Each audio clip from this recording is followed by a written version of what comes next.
ఇంకెరోజు అయితే 8వ తేదీ మే నెల 2024 బుధవారం. ఇంకెరోజు మనం మదనపల్లి మార్కెట్లో టొమాటో స్టాక్ అంటే దిగుమతి అనేది ఎలా వచ్చి మనం ఈ రోజులో తెలుసుకుందామండి. అంటే దిగుమతి నేడపైన ఎక్కువగా వచ్చింది లేదా తక్కువగా వచ్చిందో వీటన్ని తెలుసుకుందామండి. తెలుసుకునే ముందు ఇంకా ఛానల్ సబ్స్క్రైబ్ చేసుకోలేదా? ఇంకేంది కావాల్సి ప్లీజ్ లైక్ ప్లస్ సబ్స్క్రైబ్ చేసుకుని మనమైతే 68,000 మంది సబ్స్క్రైబర్కి అయితే దగ్గర అయితే వచ్చాము. ఇంకా సబ్స్క్రైబ్ చేసుకోకుండా అలాగే ఈ వీడియోని లైక్ చేయకుండా చూస్తా ఉంటే వెంటనే లైక్ ప్లస్ సబ్స్క్రైబ్ చేసుకోండి. ఇంకా విషయం కోసం తెలిసిన మదనపల్లి మార్కెట్లో 29 మండీలు ఇంకా 31, 32, 33 అయితే ఉన్నాయి. ఇంక దిగుమతుల గురించి మాట్లాడుకోవాలి.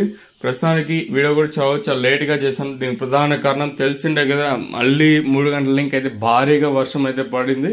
సో ఇప్పుడు కూడా అంటే మనకి తుంపర్ అనేది పడుతూ ఉందండి. ఇప్పుడు కూడా వర్షం అనేది పడుతూ ఉంది. సో మనకి దిగుమతులు కూడా అంటే ఇంకా రాబోయే బండ్లు కూడా మరింత లేట్ అవ్వచ్చు. ఎందుకంటే ఇప్పుడు రేకులు లేని అంటే కొన్ని మండీస్కి రేకులు లేకుండా వాళ్ళకి మాత్రం మళ్ళీ లేట్గా వస్తాయి, అంటే కాయలు దింపడానికి ఇబ్బంది ఉంటుంది కాబట్టి.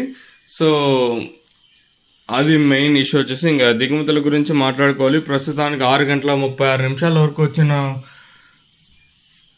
స్టాక్ ప్రకారం దిగుమతులు చూసుకున్నట్టయితే మనం ముందుగా టీవీఎస్ మండీ లైన్ మొత్తం చూసుకున్నా కూడా ఇంచుమించు సేమ్ నిన్నట్లో వచ్చింది. అలాగే జీపీఆర్ మండీ లైన్ చూసుకున్నా కూడా ఇంచుమించు సేమ్ నిన్నట్లో వచ్చింది.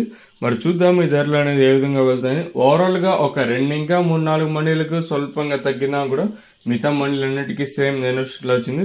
మీరు చూడవచ్చు. సరే, ఇంకా టైం ఉంది కాబట్టి మనకి 3:30 ఇంకా వర్షం అనేది భారీగా పడుతుంది కాబట్టి సో ఇప్పుడు కూడా తుంపర అనేది ఉంది.